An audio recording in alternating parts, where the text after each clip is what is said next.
It's great to see you. Right, so we are in the book of Ecclesiastes, and each week we're going to read sections of it. Today, the section of Ecclesiastes that we are in is the chapters 1 and 2. We thought instead of reading those whole chapters together this morning, I'm going to encourage all of you to go home and read chapters 1 and 2 of Ecclesiastes. And what I'll do is I'm going to pull out the salient points of what Ecclesiastes is trying to say. Some of you may know that before I went into training to be a Salvation Army officer, I was a scientist, a physicist. And so I did my uni degree in science. The reason was I was very curious about pretty much everything, still am. And one of the things that science taught me was it's helpful to put a number to things. So let me give you an example. In science, we like to assign a number to the temperature of the room. So in this room at the moment, it's about 21, 22 degrees, right? So we assign a number to the temperature. We know it's not as hot as 25, 26 degrees. We know it's not as cold as 16, 17 degrees. We have the number. We like to assign a number. So I thought we'll come to our discussion today, and it might be helpful to try and assign a number to your level of satisfaction. So here's what we're going to do. We're going to work this out together. Well, actually, no, you're going to work it out yourself. So I'm going to ask you a number of areas, and I want you to try and think of a number between 1 and 10 of what your satisfaction level is in that area. So to begin, the first area that I want you to think about is how satisfied are you, on a scale of 1 to 10, how satisfied are you with your job? All you retired people, just put your hands down. Get over it. Come on. All right, so here's the next one. How satisfied are you with your income? We're not so happy now, are we? How satisfied are you with your marriage? Don't blink.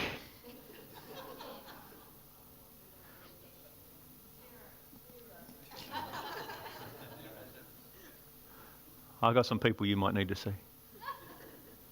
How satisfied are you with your singleness? Those of you who are not single, just skip over it, all right? You know what we're doing here. How satisfied are you with your home? With your car? How satisfied are you with your corps officer? The female one. On a scale of 1 to 10, break it down, make it a number. On a scale of 1 to 10, how satisfied are you with the overall circumstances and conditions of your life? Have you got a number?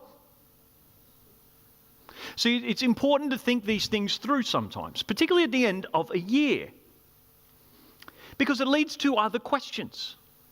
Other questions like this: how satisfied should I be? Have you asked yourself that? Or how satisfied could I be? Am I aiming too high in my life for my level of satisfaction? Am I expecting too much? Or have I set the bar too low? Am I not expecting enough? Levels of satisfaction. Over the next 6 weeks, as we said, we're going to trip through Ecclesiastes. The author has captured the musings of the wisest man who ever lived, the quester, the researcher, or the teacher in different translations. I think what they're truly trying to aim for here is a research professor. That's really what he is. He is a research professor. He finds stuff out and teaches it to students like us. We also know him as, of course, King Solomon, son of David, one of the greatest kings that Israel ever had. As we get deeper into the book, we will hear his raw and irreverent, sometimes, reflections on satisfaction and the meaning of life. Some of his comments will be shocking. Some of them, I will warn you, could be offensive and may come across as a bit uncouth. So let's begin at the beginning. It's a very good place to start, except we'll start at verse 2. The first quote from the teacher. Meaningless, meaningless, says the teacher. Utterly meaningless. Everything is meaningless. He was having a bad day, don't you think? But the truth is, it's not actually the ranting of a guy who's having a bad day. This is a considered opinion. He's deliberately made it very shocking at the beginning to grab our attention, as many teachers do. And he will go on to describe decades of research of his own personal investment in trying to figure stuff out. And he will come to this point and he will back it up. So over the first 2 chapters that we're looking at today, we're going to give an overview. He talks about all the things that he's done, all the research that he's into. He's described his methodology for those of you who are that way inclined to understand these things. So in these 2 chapters, we're going to run through quickly his methodology of study and unpack some of it. So the idea behind the word meaningless is that he's trying to grab smoke, trying so hard to hold on to something that looks like it's substantial, but turns out to be empty and weightless. I chose these video series, these background video series, to kind of get that idea. Do you see?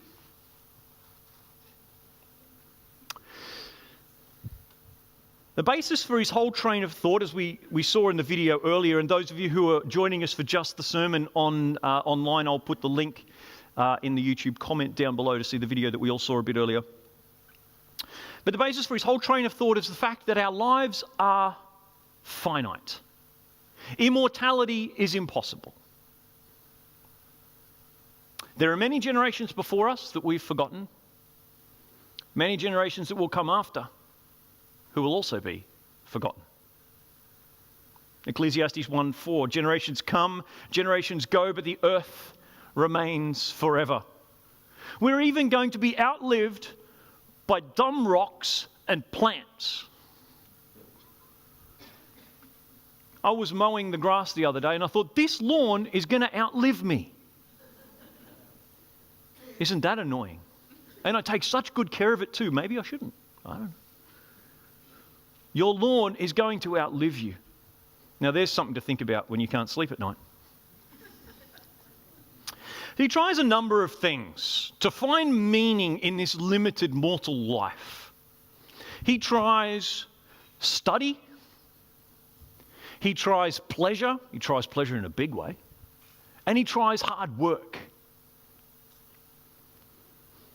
First, he begins with study. Ecclesiastes 1:16-18. I said to myself, look, I've increased in wisdom more than anyone who has ruled over Jerusalem before me. I've experienced much of wisdom and knowledge. Then I applied myself to the understanding of wisdom and also of madness and folly, and I learned that this too is a chasing after the wind. For with much wisdom comes much sorrow. The more knowledge, the more grief. All right, so first of all, let's just be clear. Solomon, the wisest man who ever lived, is not saying that wisdom is irrelevant. He is not saying that we shouldn't learn wisdom. The book of Proverbs, which this book sets up as a counterpoint to, is full of sayings from Solomon. He believes in the things he writes. Let's give some examples. Proverbs 12:16 says, a fool is quick-tempered. Did I put that in? Come on, let's have a look at Proverbs. Yes, there we go. A fool is quick-tempered, but a wise person stays calm when insulted. Good stuff, right? All right, next one. People with no regard for others can throw whole cities into turmoil. Those who are wise keep things calm. I wanted to insert a Donald Trump joke here, but I won't. Mumble, mumble. How about this one? A loud and cheerful greeting in the morning will be taken as a curse. It's true, right? How about this one?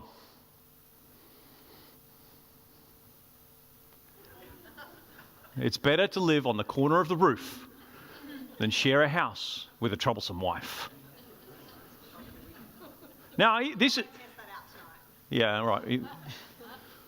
We got steep roofs. He repeats this. He says it again in 25:24. But then he goes to another step. He says, better to live in a desert than with a quarrelsome and nagging wife.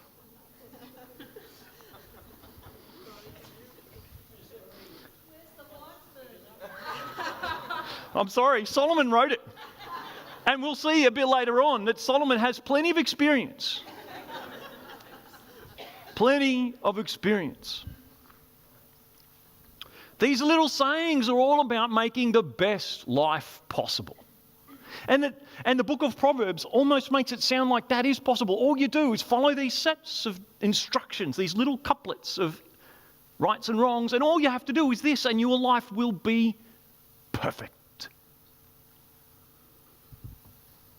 But here, he's perhaps a little older.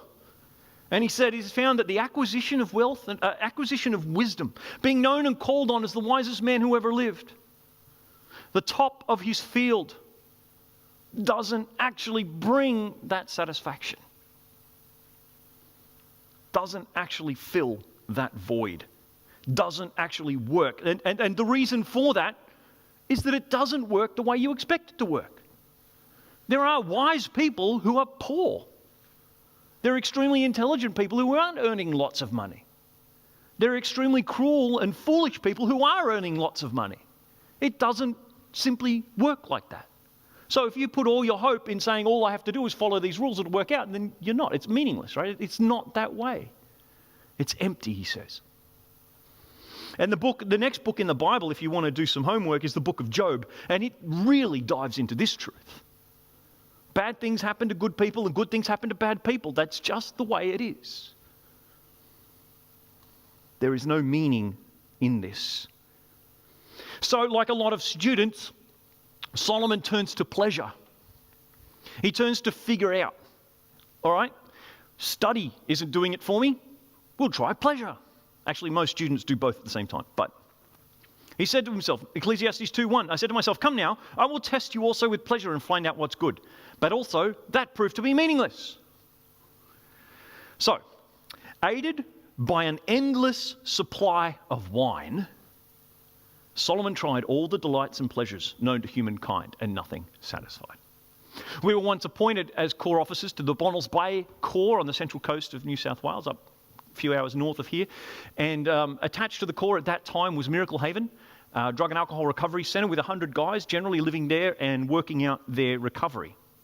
I'll tell you, if you want to learn wisdom, find an alcoholic or a drug addict or a gambling or an addict of any sort in recovery. If you want to learn wisdom, go talk to them for a little while and learn some great things about wisdom there. But anyway, each Sunday, morning and night meetings, we'd have 30 to 40 guys who would join us, and we'd always had great sharing times. And time again, we would hear the truth. This truth. I tried alcohol, but it wasn't enough. I tried drugs. They weren't enough. I tried harder drugs. They weren't enough. I did some of the most stupid and shameful things to try and get more and more and more, but it wasn't enough. Solomon found the same result. An infinite amount of wine isn't enough. So he starts to gather possessions and wealth, houses, gardens, botanic gardens, building streams and reservoirs. He gets slaves, or staff, that's the way you got slaves then, for all the houses that he has, all the gardens that he has, staff that then have children who he also looks after. He had a lot of money. He amasses the greatest flocks and herds ever seen, and of course he collects a huge amount of silver and gold. He loves music, but Spotify or CDs haven't been invented yet. In fact, no real way of recording music has been invented. So what does he do? He goes and buys a whole bunch of singers and musicians. Has his own orchestras. No worries. Must have cost a lot to entertain him whenever he wanted. And he also, it says, he gets himself a harem. Now this is perhaps, this is like 3 words here in his description of his methodology of trying things out. But it's a bit of an understatement. Let's have a look at 1 Kings 1-3. King Solomon was obsessed with women. Says it all, right? Pharaoh's daughter was only the first of many foreign women he loved, Moabite, Ammonite, lots of ites. Let's go to the next verse. He had 700 royal wives, 300 concubines, 1,000 women in all. Imagine the credit card bill. When Solomon makes a comment about what it's like to have this wife or that wife, he knows what he's talking about. He's got all of them. Every type imaginable. Somebody's making a comment. It's great when there's not that many people here. I can hear this mumbled comments and I really want to hear what they said. But we'll carry on. Ecclesiastes 2:10. I became greater by far than anyone in Jerusalem before me. In all this, my wisdom stayed with me. What he means was he went through all of this and his wisdom, his desire to learn and figure it out, stayed with him. I denied myself nothing that my eyes desired. I refused my heart no pleasure. Talk about your hedonistic lifestyle.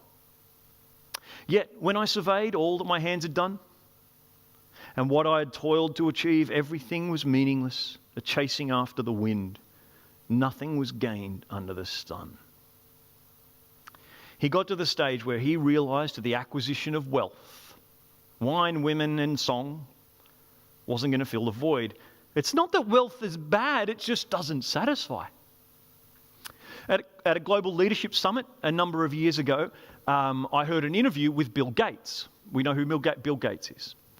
And at this point in time, Bill Gates was in the process of moving out of Microsoft and setting up a foundation into which he would transfer, I think in the end, $60 to $70 billion of his own money in order to then distribute it around the world to serve worthy causes. He's provided so much good in the world. And but this is the interview was at this point in time when he just announced that this is what he was going to do. And so he says, the interviewer asks him, says, "Why are you doing this?" And Bill Gates said something really, really profound. Are you ready to hear? You ready?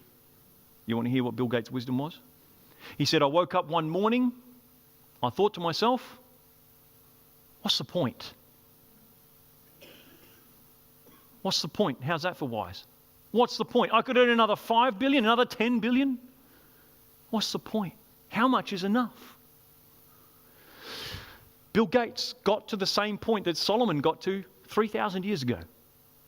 Been there, done that.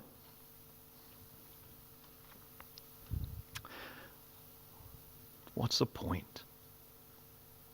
So this then comes to his final experiment. He has tried the study, he's tried pleasure, and now he's going to settle down, like most uni students do, settle down after all that madness, settle down into work. He's going to work hard, and he's going to see if he can find satisfaction and meaning in work. But I tell you what, it didn't really work out. What a surprise, right? What a shocker. Here's what he says. How's this? In Ecclesiastes 2:17, "So I hated life, because the work that is done under the sun was grievous to me. All of it is meaningless, a chasing after the wind." See, on one level, this doesn't seem to make sense, does it? Solomon built the first temple in Jerusalem. It cemented Jerusalem as the center of the Israelite kingdom. It set Jerusalem up as one of the world's premier cities and still has that reputation. The building itself that he oversaw the construction of is known as one of the ancient wonders of the world, even though it doesn't exist anymore. All we've got is a wall.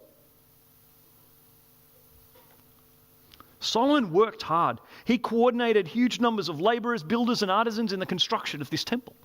And that was only one of his many projects. It was hugely successful. It cemented his reputation as a great leader and a great builder. It stood for centuries and was considered the very resting place of God on earth. And yet he said it was pointless. Why? What drew him to this conclusion? Ecclesiastes 2:18. "I hated all the things I toiled for under the sun, because I must leave them to the one who comes after me." And so we come full circle. Generations come and generations go. Whatever we do, we are not going to outlive or outlast ourselves. No matter how successful Solomon was, he knew that at some point someone else was going to take up the reins. Someone else was going to take on the projects. And there was no way of knowing or monitoring or seeing how well they did. So what do you do? He's tried wealth, he's tried study, he's tried work. There's no satisfaction in workaholism. There's no satisfaction in alcoholism. There's no satisfaction in studyism. Let's call it a thing. What do we do? How do you proceed? What do you do with this experimental data? Do we just all curl up, give up? Well, for the conclusion, and where many times we're going to end up over the next few weeks, is this. We turn to the end of the book. Ecclesiastes 12:13-14. Now all has been heard. Here is the conclusion of the matter. Fear God and keep his commandments. For this is the duty of all mankind. That's it. The answer to all the meaningless. There is only meaning to be found in loving God and following his commands. According to experiments conducted by the teacher, there is no meaning to be found in work, study, or pleasure. These results have been repeated over the last thousands of years, and you can read biographies from all sorts of people. Time and time again, the same conclusion has been reached. All that there is to love God and serve him. I spent an inordinate amount of time over the last few years sitting in hospital rooms, hospice rooms, homes sometimes, bedrooms, sitting with people in the last days or hours of their lives.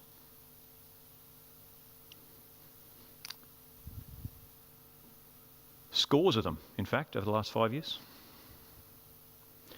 I speak to them and we talk about this and that. But I find there's only really two things on someone's mind when it comes to that time in life. The two things are family. What's my relationship with family like? And what's my relationship with God like? That's it. That's the only two things that people really have on their minds in those last hours. Am I right with family? Am I right with God? You know, I'm never asked to go and retrieve a bowling trophy from the pool room so that someone can hold it in their last hours. I'm never asked to look up a bank balance so that someone can see what their bank balance is in the last hours of their lives. I'm never asked to print off an academic record so that someone can see all the subjects and courses and degrees that they have. But I am asked to make contact with family and friends and God. That's it. All else is utterly meaningless. This year, I want to encourage you to evaluate everything that you're planning, everything you're thinking about doing. Before you make New Year's resolutions, planning around success, weight loss, growth, improvement, I want to encourage you to make plans for satisfaction. Right here, before we begin a new year, acknowledge with me that the only source of true satisfaction in this life is to fear God and keep his command. I'm asking each of you today to commit to make that priority every single day of your life. Every single day. Would you stand with me as we pray?